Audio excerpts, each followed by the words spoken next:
So I just put together one of these Harbor Freight engine stands, one of the 1,000-pound stands, and I think it's going to work out really cool. I was able to mount the upper crankcase half on here, and the reason I have to have this wood structure is because when I mount the upper crankcase half, I'm only supporting it from here. I don't have the lower crankcase half mounted yet. So basically, it would just want to swing down, the upper crankcase half, it would swing down.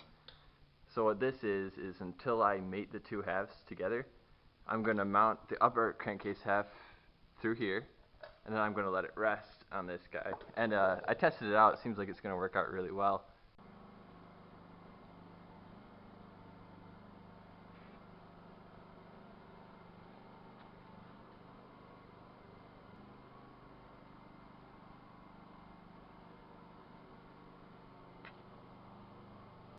Hopefully I don't have to do it like that for long, because once I mate the crankcase halves, I'll be able to use this bottom mounting row.